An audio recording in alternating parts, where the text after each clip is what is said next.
Десетици загинати и ранети е билансот во руските напади со ракети и беспилотни летала врз Киев. Ова следува само неколку часа откако официјални представници изјавија дека има напредок кон решавање на конфликтот за време на преговорите во Лондон меѓу представници на Соединетите Американски држави, Европа и Украина. Украинската државна служба за вонредни состојби соопшти дека над 60 лица биле повредени, вклучувајќи и неколку деца. Американскиот председател Доналд Трамп изјави дека верува дека Русија е подготвена да стави крај на војната, додавајќи дека мора да се постигне договор со Зеленски. Мислам дека Русија е подготвена и многу луѓе рекоа дека Русија сака да се справи со се и мислам дека имаме договор со Русија. Мора да постигнеме договор со Зеленски. Мислев дека можеби ќе биде полесно да се справиме со Зеленски. Досега беше потешко, но мислам дека имаме договор и со двајцата. Американскиот председател го обвини Зеленски дека со неговото одбивање ја продолжува војната.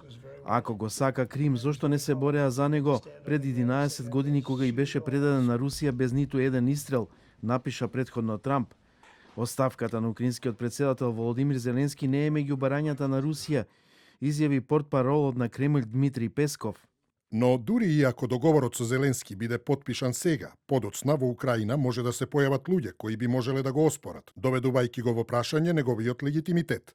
Украинскиот председател Володимир Зеленски, кој го отфрли предлогот за Крим, рече дека емоциите се зголемиле во Лондон, но дека е добро што представниците на 5 земји се сретнале. Предходно светските медиуми објавија детали од планот на Соединетите Американски држави за ставање крај на војната во Украина, кој вклучува неофицијално признавање на руската контрола врз речиси сите територии во Украина, окупирани од почетокот на војната во 2022 година. Дополнително на Украина ќе биде вратен мал дел од територијата окупирана од Русија во Харков. Според порталот Axios, нуклеарната централа за Порожје ќе се смета за украинска територија, но со неа ќе управуваат Соединетите Американски држави. Со електричната енергија произведена таму ќе се снабдуваат и Украина и Русија. Според планот, влезот на Украина во НАТО повеќе не би бил можен.